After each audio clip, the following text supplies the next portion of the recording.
والتفت الساق بالساق إلى ربك يومئذ المساق. بسم الله الرحمن الرحيم. الحمد لله حمدا كثيرا طيبا مباركا فيه كما يحب ربنا ويرضاه. أشهد أن لا إله إلا الله وحده لا شريك له وأشهد أن محمدا عبده ورسوله صلى الله عليه وعلى آله وأصحابه ومن تبعهم بإحسان إلى يوم الدين. أما بعد. Ikhwani al-kiram rahimani wa rahimakumullah. Alhamdulillah, pada pembahasan yang lalu kita mengambil beberapa pembahasan pendahuluan berhubungan dengan istilah akidah, dengan harapan semoga kita punya gambaran secara umum tentang cakupan dari cabang ilmu tersebut, ikhwanillah, yang memiliki arti sangat penting dalam kehidupan kita. Karena telah kita lewati kemarin, dengan akidah yang benar seorang akan selamat di dunia maupun akhiratnya. Dengan akidah yang benar, amalan-amalan bisa diterima. Sedangkan sebaliknya, ketika seorang memiliki akidah yang rusak, maka itu termasuk sebagai penghalang diterimanya amal.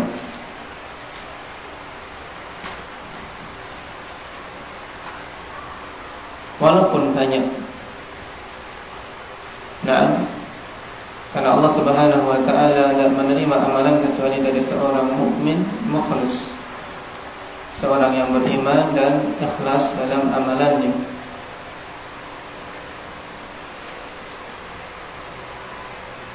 Setelah dia mewujudkan secara zahir kesesuaian dengan sunnah Nabi sallallahu alaihi wasallam. Kemudian ikhwanillah, kitab yang akan kita pelajari yaitu Al-Aqidah Al-Wasithiyah.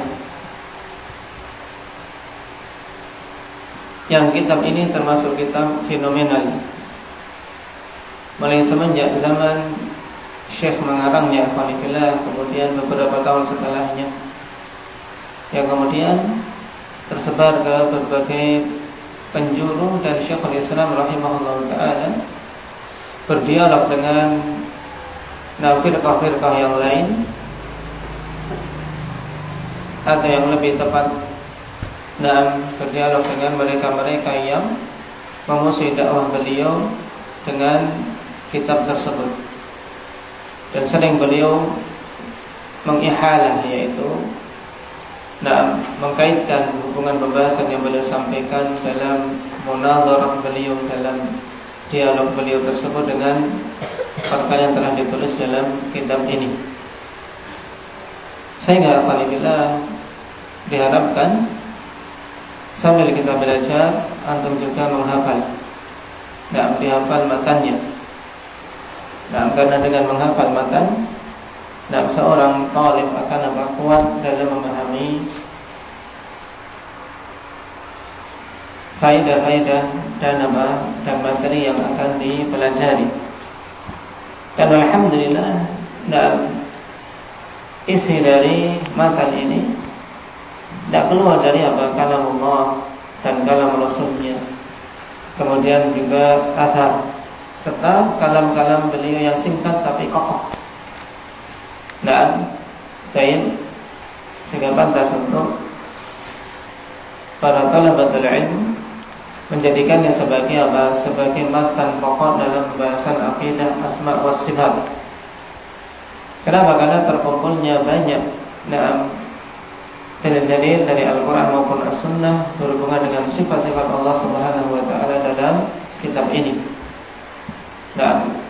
Selain penjabaran yang ringkas dan padat tentang akidah Ahlussunnah wal Jamaah pada perkara-perkara yang lain.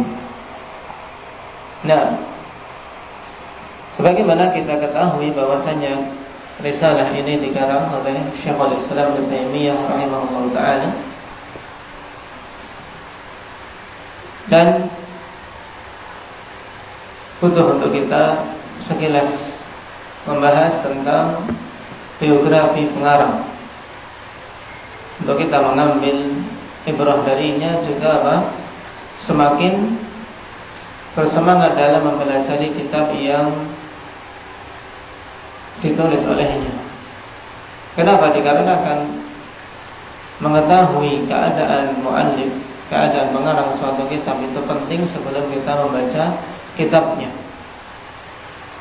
Karena dia ibarat guru. Nah, ibarat guru yang kita akan mengambil penjabaran-penjabaran yang disampaikannya. Dan merupakan aib seorang membaca di suatu kitab tapi tidak mengetahui pengarangnya siapa. Tayyib. Nama beliau Khalifillah. Nah, yang kita lebih mengenal laqabnya. Nah, dengan laqab Syekhul Islam Taqiyuddin. Kunyahnya Abul Abbas.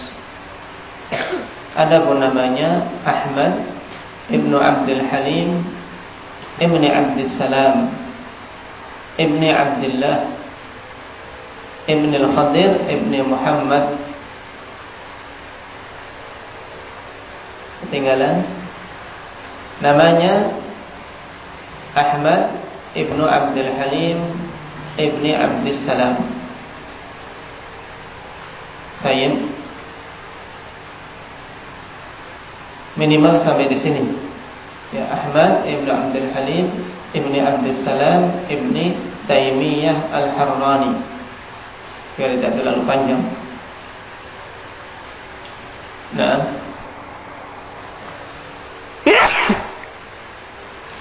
alhamdulillah bertemu.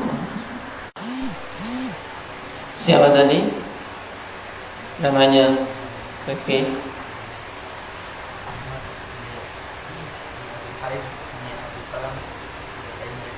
Nah, Ahmad Ibni Abdul Halim Ibni Abdissalam. Baik, adapun Ibni Taimiyah ini dalam nisbah Khalifillah kepada kakeknya yang kelima, yaitu Muhammad Ibnu Khadir. Baik.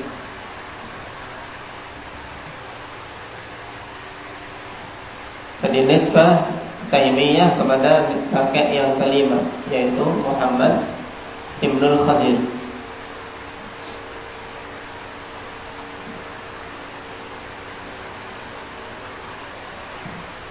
Yang dikisahkan bahwasanya Muhammad bin Khadir ini suatu ketika berhaji melalui jalan Taimah, kemudian melihat di sana ada seorang tiflah, seorang anak perempuan kecil dalam perjalanannya. Kemudian ketika pulang dan mendapati istrinya sudah melahirkan seorang anak perempuan, makanya Tayyib dinamakan dengan Taimiyah. Karena apa? Karena Muhammad bin Khadir tadi ketika melihat anak perempuan tersebut kemudian mengatakan ya Taimiyah, ya Taimiyah, nisbah kepada Taimah, sebuah tempat yang dekat dengan Tabuk. Nah, oleh karena itulah dilakabi dengan itu. Nah, dilakabi dengan Taimiyah. Berarti nisbah kemana? Ke kakek yang kelima, sehingga lebih masyhur dengan itu. Sehingga dalam ilmu imla sebagai faedah ketika kita menuliskan Ahmad Ibnu Abdul Halim Ibni Abdissalam Ibni Taimiyah, ini kan langsung loncat, ya tidak?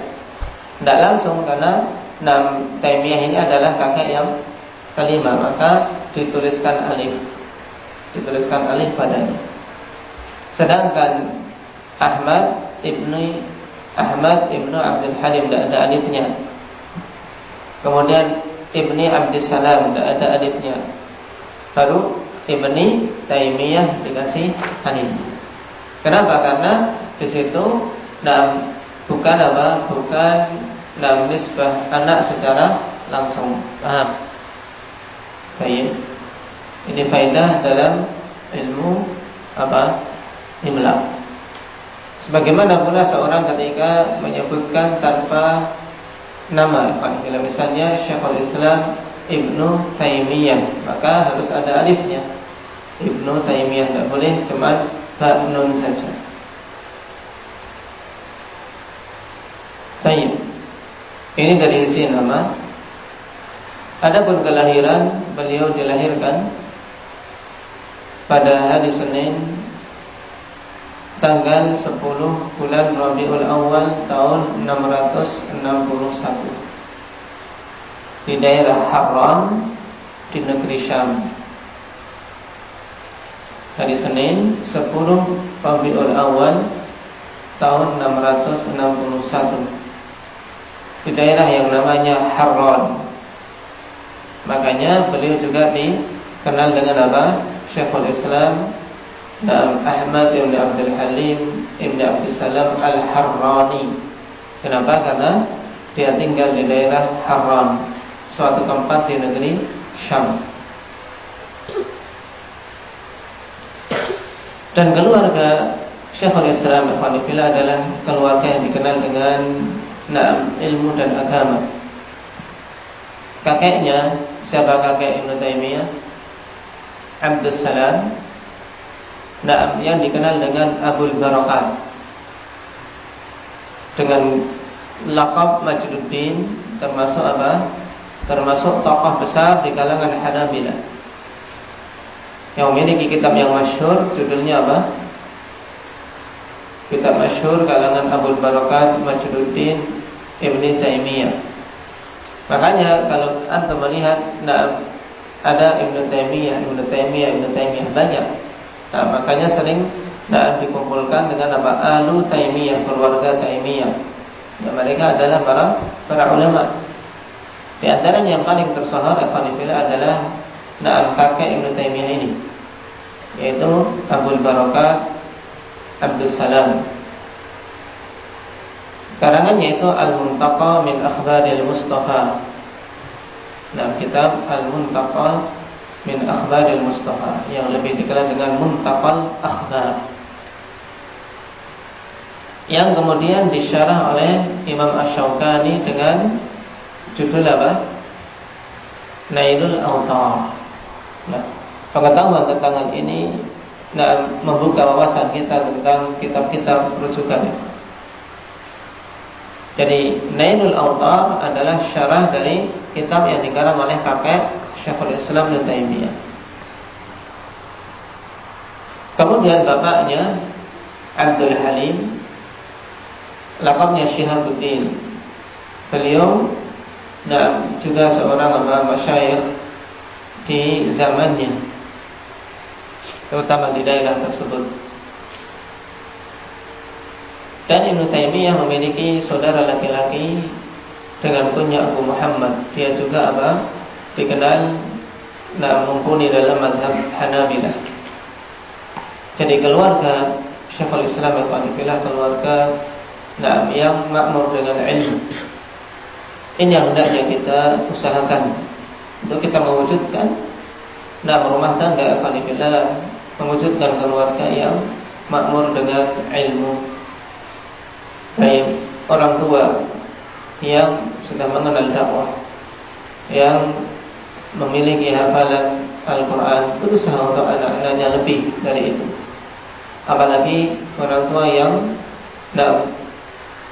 telah menghatamkan Al-Quran, maka berusaha untuk anak-anak juga semuanya bisa khatam Al-Quran. Baik dalam hafalan.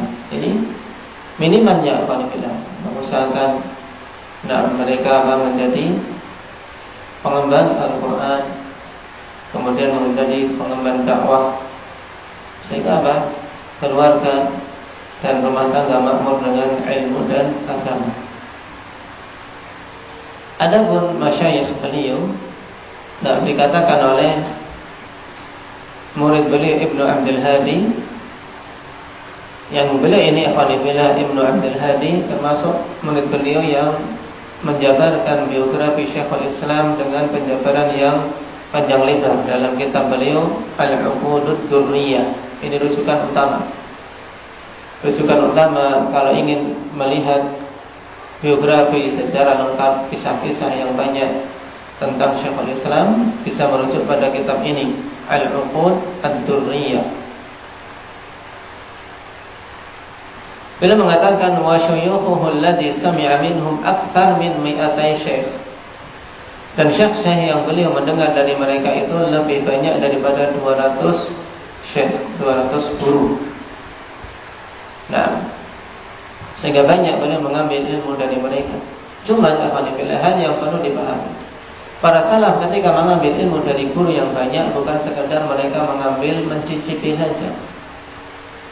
Dan jadi dia ambil, kemudian dia serap ilmunya, baru berpindah kepada guru yang lain, mengambil faedah darinya, berpindah kepada guru yang lain. Demikian.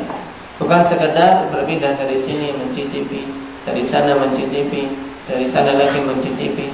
Yang seperti ini tidak akan membuahkan hasil. Tidak akan membuahkan hasil yang baik.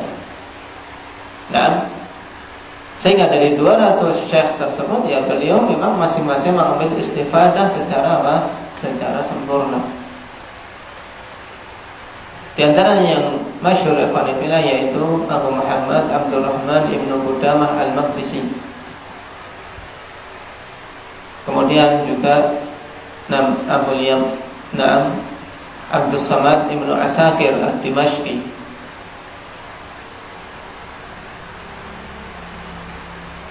Dan Abu Abdullah Muhammad bin Abdul Qawi Ibn Badran Al-Mardawi, yang dikenal dengan Ibnu Badran. Yang jelas masyayikh beliau banyak, dan cukup menunjukkan keberhasilan beliau dalam belajar adalah apa yang beliau tinggalkan berupa warisan ilmu dan murid-murid yang tersohor. Nah, karena murid-murid beliau tentunya, nah, kita telah mengetahui sendiri yang paling masyhurnya siapa? Ibnul Qayyim rahimahullah ta'ala. Nah, karena mengambil ilmu dari Syekhul Islam di zaman itu ikhwanillah sangat banyak dari kalangan masyayikh. Dalam keadaan beliau berkali-kali di penjara. Apalagi kalau seandainya beliau mendapatkan kemudahan dari sisi tempat dan seterusnya. Dalam kondisi beliau berkali-kali di penjara saja, murid yang mengambil ilmu begitu banyak. Bahkan ketika di penjara, penjara pun berubah menjadi apa? Menjadi sul'in. Baik. Orang yang di luar malah datang ke penjara demi mendengar wejangan dan fatwa dari beliau. Baik. Di antara murid-murid beliau yang paling terkenal adalah tadi Ibnul Qayyim rahimahullah ta'ala. Nama Ibnul Qayyim siapa? Sering kita mendengarnya, tapi namanya saya yakin banyak yang tidak mengetahui. Siapa Ahmad? Nama beliau Ibrahim Ibnu Muhammad Ibni Qayyim al-Jauziyah. Ibrahim Ibnu Muhammad lebih terkenal dengan nisbah kepada Ibnul Qayyim. Kenapa? Karena orang tuanya alhamdulillah adalah pendiri Madrasah Al-Jauziyah. Makanya nisbahnya apa? Qayyimil Jauziyah. Kalau kita menyebut dengan Ibnul Qayyim, maka cukup sampai di situ, Ibnul Qayyim rahimahullah. Tapi kalau mau menambahkan Al-Jauziyah, maka Qayyimnya tidak perlu ditambah al. Sehingga kalian kalau seorang mengatakan Ibnul Qayyim Al-Jauziyah, ini salah. Tapi kalau ingin menambahkan Al-Jauziyah, jadinya bagaimana? Bagaimana Irbad? tidak perlu alif lam. Ibnu Qayyimil Jauziyah. Nah, Ibnu Qayyim Al-Jauziyah. Tidak ada alnya. Ini beda dalam penulisan. Kemudian juga dan disebutkan tadi yaitu Ibnu Abdul Hadi Al-Maqdisi rahimahullah, pengarang kitab Al-Muharrar, yang dikatakan oleh para ulama lebih lengkap daripada Bulughul Maram. Juga penyebutan hadisnya ikhwanifillah lebih sempurna. Al-Muharrar. Kemudian pengarang kitab As-Sarimul Manfi. Murid yang ketiga yang juga sangat masyhur yaitu Imam Al-Mizzi. Imam Al-Mizzi namanya Yusuf Ibnu Abdurrahman, pengarang kitab Tahdhibul Kamal. Kitab ini penting sekali bagi seorang membahas hadis ketika ingin mengetahui seorang perawi dari jalan murid dan gurunya. Kenapa? Karena Tahdhibul Kamal menyebutkan biografi perawi dan menyebutkan semua guru-guru perawi itu serta murid-muridnya. Kemudian juga Imam Az-Zahabi rahimahullah, Muhammad Ibnu Ahmad Az-Zahabi, beliau juga murid dari Syekhul Islam Ibnu Taimiyah. Nah, yang kelima, Imam Ibnu Muflih, namanya Muhammad Ibnu Muflih rahimahullah, pengarang kitab yang masyhur Al-Adab Asy-Syar'iyyah, juga kitab Al-Furu'. Kemudian yang keenam, Imam Ibnu Katsir, pengarang tafsir yang masyhur. Nama beliau siapa? Ibnu Katsir namanya siapa? Apa Zaid? Ismail. Nah, Ismail bin Umar. Kalau tadi Ibnu Qayyim namanya Ibrahim bin Muhammad. Ibnu Katsir Ismail. Nah, ini 6 dari sekian banyak murid Syekhul Islam Ibnu Taimiyah rahimahullah taala alhamdulillah yang mereka juga mengikuti jejak gurunya dalam menjelaskan akidah Ahlussunnah. Alhamdulillah.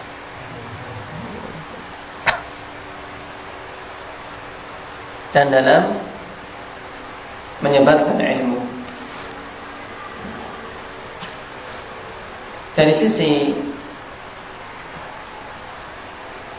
tumbuhnya beliau dari sisi keilmuan, awal pertama kali beliau terdidik dengan madhab Hambali, karena keluarganya dari keluarga bermadhab tersebut. Kakeknya, bapaknya termasuk rujukan dalam dalam madhab Hanabilah. Kemudian setelah itu, dengan terus-menerusnya beliau belajar, beliau akhirnya tidak berfatwa dengan madhab tertentu, tapi beliau berfatwa dengan dalil yang tegak padanya. Sehingga dakwah beliau adalah dakwah menuju kepada sunnah secara murni dengan metode salafiyah, tidak terikat dengan suatu madhab. Nah, yang Allah Subhanahu wa taala berikan fanillah keunggulan pada beliau dari sisi dari sisi kemampuan untuk beristidlal dan kemampuan untuk menyampaikan yang menjadikan lawan bicara beliau merasa gentar. Bahkan musuh dakwah beliau saja fanillah memuji Syekhul Islam Ibnu Taimiyah dari sisi ini. Jadi beliau ini bukan hanya murid-murid atau orang-orang yang sepaham saja memujinya, tapi bahkan musuh-musuh beliau pun memuji tentang tentang keilmuan dan kedalaman fikih serta pemahaman beliau. Dan memang dikenal dengan kekuatan hafalan yang luar biasa. Bahkan sampai musuh dakwah beliau alhamdulillah yang dikenal dengan nama Ibnu Zamalkani Asy-Syafi'i. Nah, Kamaluddin Ibnu Zamalkani Asy-Syafi'i. Nah, dia mengatakan tentang Syekhul Islam, kana idza su'ila 'an fannin min al-'ilmi dhanna ar-ra'i was-sami' annahu la ya'rifu ghayra dhalika al-fann. Baik, adalah Syekhul Islam ini dulu kalau ditanya tentang suatu cabang ilmu, orang yang melihat dan orang yang mendengar akan menyangka bahwasanya Syekhul Islam ini tidak mengetahui kecuali cabang ilmu itu saja. Maksudnya apa? Kalau sudah berbicara tentang suatu cabang ilmu, seakan-akan beliau dalam hidupnya hanya mempelajari itu tok, karena saking mahirnya, saking menguasainya. Ketika bicara tentang nahwu, beliau seakan-akan orang yang mendengarnya, oh ini hanya belajar nahwu saja semenjak kecil, karena saking lihainya. Bahkan ketika bertemu dengan Ibnu Jinni, yang awalnya Ibnu Jinni akhwanillah sangat memuji-muji Syekhul Islam. Cuman karena Ibnu Jinni ini ta'assub dari sisi sisi nahwu kepada Sibawai. Dikatakan bahkan aku tahu kesalahan Sibawai 80 kesalahan Sibawai. Akhirnya dengan sebab itu Ibnu Jinni tidak lagi mengidolakan Syekhul Islam. Syahidnya Syekhul Islam dari sisi lughah mumpuni, dari sisi cabang-cabang ilmu yang lain mumpuni, sehingga orang yang melihatnya seakan-akan beliau pada setiap cabang-cabang itu hanya itu yang dipelajari. Wa hakama anna ahadan la ya'rifu mithlah. Dan mesti orang yang mendengarnya akan menghukumi bahwasanya tidak ada seorang pun yang mengetahui seperti pengetahuannya. Wa kana al-fuqaha min sa'ir at-tawa'if idza jalasu ma'ah istafadu fi madhahibihim minhu ma lam yakunu 'arafuhu qabla dhalik. Dan adalah para fuqaha dari berbagai macam kelompok apabila duduk bersama beliau, mereka mengambil faedah dalam madhab mereka dari Syekhul Islam. Syafi'i, bermadhab Syafi'i, bicara dengan Syekhul Islam, mengambil faedah tentang bagaimana madhab Syafi'i yang belum pernah mereka ketahui. Demikian pula seorang Hambali, bicara dengan Syekhul Islam akan mengambil faedah tentang madhab dia dengan faedah yang belum pernah dia ketahui. Ini menunjukkan luasnya Syekhul Islam dalam mendalami fikih dari berbagai macam madhab. Wala yu'rafu annahu nadhara ahadan fanqata'a ma'ah. Dan tidak pernah diketahui beliau berdialog dengan seseorang kemudian kemudian terputus pembicaraannya, dalam artian kalah. Tidak pernah. Wala takallama fi ilmin min al-ulum sawa'un kana min ulumi syar'i am ghairiha illa faqa fihi ahlahu wal mansubina ilaih. Tidaklah berbicara dalam suatu ilmu dari ilmu-ilmu yang ada, baik ilmu syariat maupun selainnya, bahkan ilmu selain syariat, kecuali beliau mengungguli orang yang yang menisbahkan diri kepada ilmu tersebut. Kemudian ditutup oleh Az-Zamalkani ini, lam yura min 500 sanah ahfadhu minhu. Tidak pernah dilihat atau belum pernah dilihat semenjak 500 tahun ini orang yang lebih kuat hafalannya dari beliau. Tentunya setelah keluar dari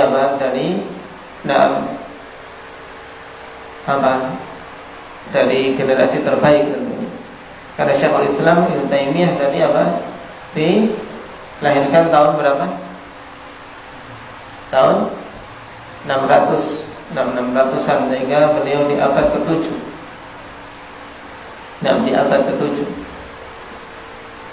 Ini pengakuan dari musuh, dan itu cukup bagi kita. Karena tentunya penjelasan dari murid-murid lebih lagi. Dari orang-orang yang mencintainya tentunya lebih lagi menunjukkan tentang keilmuan Syekhul Islam Ibnu Taimiyah rahimahullah taala. Oleh karena itu, para ulama dari setiap generasi Nah, hampir-hampir tidak pernah luput dari mempelajari kitab beliau, terutama dalam pembahasan akidah. Nah, bahkan dalam pembahasan fiqhiyah banyak tarjihat yang seorang tidak akan bisa keluar dari tarjihat atau pilihan yang beliau kuatkan. Menunjukkan kokohnya beliau dalam mengambil suatu dalil. Taib. Sehingga misalnya beberapa orang-orang dari kalangan ahli bidah di zaman ini yang mereka menisbahkan kepada Syafi'iyah, kemudian membenci Syekhul Islam dan yang lainnya, ini menunjukkan hawa nafsu yang mereka ikuti. Sebab apa? Di antara para pemuka-pemuka madhab Syafi'iyah, mereka sangat memuji Syekhul Islam Ibnu Taimiyah. Contohnya, imam besar seperti Al-Hafidz Ibnu Hajar. Al-Hafidz Ibnu Hajar pengarang Fathul Bari yang menjadi rujukan utama dalam mazhab Syafi'iyah. Beliau menegaskan, wa min ajabil ujab anna hadzal rajula kana a'dhaman nasi qiyaman ala ahli al-bid'ah min al-rawafid wal hululiyah wal ittihadiyah. Wa tasanifuhu fi dzalika katsiratun syahiratun wa fatawihi fihim la tadkhulu tahta haslin. Dan di antara perkara yang sangat menakjubkan, bahwasanya orang ini adalah termasuk orang yang paling besar andilnya dalam membantah ahli bidah dari kalangan Rafidhah, Hululiyah, Ittihadiyah, dan karangan-karangannya sangat masyhur serta fatwa-fatwanya tidak bisa dihitung. Dan kemudian beliau juga mengatakan, walau lam yakun lisyaikh Taqiyuddin minal manaqib illa tilmidhuhu asy-syahir Asy-Syaikh Samsuddin Ibnu Qayyim al-Jauziyah sahib at-tasanif as-sairah allati intafa'a biha al-muwafiq wal mukhalif lakana ghayatan fid dalalati ala idhami manzilati. Ini Ibnu Hajar saja mengatakan seandainya Syekhul Islam tidak punya keutamaan kecuali satu murid saja, yaitu Ibnu Qayyim ini, yang memiliki karangan-karangan yang tersebar luas, yang diambil pelajaran oleh orang yang mencocoki beliau maupun yang menyelisihi, maka itu sudah cukup untuk menjadi puncak dalil tentang besarnya kedudukan Syekhul Islam Ibnu Taimiyah rahimahullah. Lalu bagaimana? Padahal telah dipersaksikan beliau memiliki keunggulan dari sisi ilmu, kemudian tamayyuz fil mantuq wal mafhum, yaitu memiliki keunikan sendiri dalam berdalil yang tidak dimiliki oleh para imam di zamannya. Oleh karena itulah para ulama yang memiliki i'tinad, memiliki perhatian terhadap kitab-kitab Syekhul Islam, mereka akan memiliki kekokohan dari sisi sisi manhaj, sisi akidah, sisi tauhid bi'idznillah azza wa jalla. Sehingga yang dinasihatkan kepada para talabatul ilm untuk juga memberikan perhatian terhadap kitab-kitab beliau. Kitab-kitab beliau terutama Majmu' Fatawa untuk menjadi salah satu pengisi maktabah dan pribadi masing-masing. Demikian pula kitab-kitab risalah-risalah yang ringkas, termasuk diantaranya apa yang akan kita pelajari pada kajian setiap sore ini biidznillah azza wa jalla. Dan dari kehidupan beliau alhamdulillah, sebagaimana sunnatullah, tidak mungkin ketinggian derajat dicapai tanpa ujian yang besar.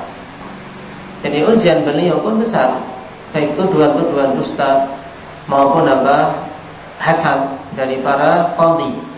Ya, karena terutama pada zaman itu yang paling banyak paling banyak membuat rusuh, membuat fitnah terhadap Syekhul Islam Ibnu Taimiyah, di antaranya adalah para qadhi, penganut pemahaman tasawuf, yang mereka sangat jengkel terhadap dakwah Syekhul Islam Ibnu Taimiyah, sehingga tidak segan-segan untuk membuat kedustaan. Di antara kedustaan yang masyhur yang sampai sekarang terus menerus diputar ulang, kemudian disebar-sebarkan oleh musuh-musuh dakwah salafiyah. Di antaranya adalah sebuah kisah dusta yang ditulis oleh Ibnu Battutah. Ibnu Battutah ini punya kitab yang masyhur, namanya Rihlah Ibni Battutah. Di situ berisi kisah-kisah yang banyak. Di antaranya kisah dia ketika masuk ke Damaskus dan menyatakan bertemu dengan Syekhul Islam Ibnu Taimiyah. Ya, katanya di Damaskus ada syekh besar dari kalangan fuqaha Hanabilah namanya Taqiyuddin Ibnu Taimiyah. Nah, kisahnya bagaimana? Dia katakan, "Fahadartuhu yaumal jum'ah wa huwa ya'idun nas 'ala mimbaril jami' wa yudhakkiruhum." Aku suatu hari hadir pada hari Jumat dalam keadaan Syekhul Islam itu sedang memberikan nasihat kepada manusia di masjid jami' tersebut. Wa kana min jumlah kalamihi anqal, dan di antara perkataan dia saat itu yaitu bahwasanya innallaha yanzilu ila sama'id dunya kanuzuli hada. Sungguhnya Allah itu turun ke langit dunia seperti turunnya aku ini. Wa nazala darajatan min darajatil mimbar. Maka kemudian dikatakan Syekhul Islam turun dari tingkat mimbar yang paling atas ke bawahnya, demikian. Ini hikayat yang dikatakan Ibnu Battutah, bahwasanya Syekhul Islam menyamakan turunnya Allah dengan turunnya dia dari mimbar. Wa nazala darajatan min darajatil mimbar fa'aradahu faqihun malikiyun yu'rafu bi Ibn Zahrah. Maka seorang faqih dari mazhab Maliki segera membantahnya, wa ankara ma takallama bi, dan mengingkari apa yang dia ucapkan. Faqamatil 'amatu ila hadzal faqih wa darabuhu bil aidi wan ni'ali darban katsira hatta saqatat imamatuh. Maka manusia pun segera berdiri marah, kemudian memukuli syekh ini dengan tangan dan dengan sendal-sendal, ya, dengan pukulan yang banyak sampai imamahnya jatuh. Ini ikhwani fillah, banyak diserang, terutama orang-orang yang membenci Syekhul Islam di zaman ini, terutama mazhab Asy'ariyah Maturidiyah, yang sekarang banyak corong-corong mereka bermunculan dari dai-dai yang membuat manusia semakin kebingungan. Kisah ini kisah dusta. Sisi kedustaannya bagaimana? Sangat jelas kedustaannya. Kenapa? Dikarenakan Ibnu Battutah masuk ke negeri Damaskus dalam keadaan Syekhul Islam sedang dipenjara. Maka tidak mungkin Syekhul Islam dalam kondisi di penjara kemudian ada Syekhul Islam yang lain yang mengisi di masjid jami'. Karena Syekhul Islam ketika di penjara pada masa yang paling akhir yang beliau dengan sebab itu meninggal, ya saat ini. Ketika Ibnu Battutah mengisahkan itu. Dia masuk ke Damaskus tahun 726. Dan ketika itu Syekhul Islam sedang berada di dalam penjara, sebagaimana ditegaskan oleh murid beliau Ibnu Abdul Hadi. Demikian pula Al-Hafidz Ibnu Rajab rahimahullah taala dalam Tabaqat Al-Hanabilah menegaskan bahwasanya Syekhul Islam berada di penjara Damaskus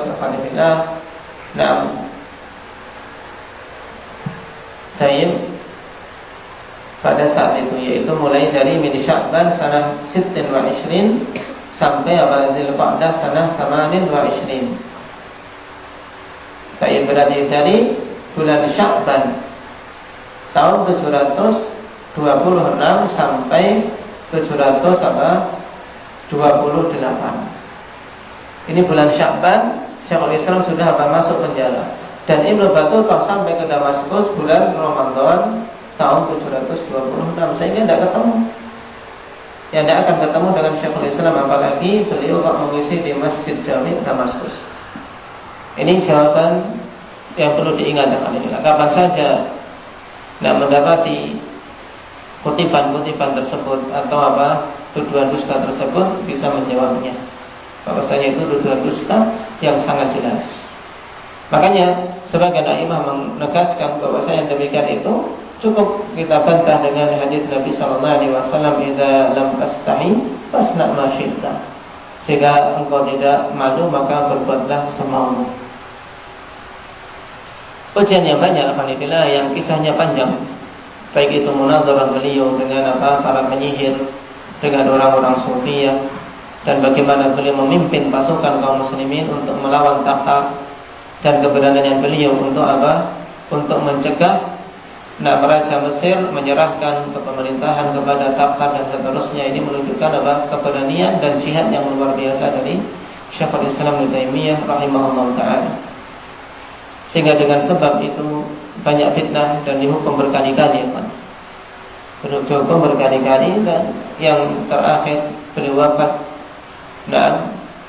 tayyib di penjara. Beliau wafat di penjara. Yang semua itu beliau lalui dengan penuh penuh sabar dan rela.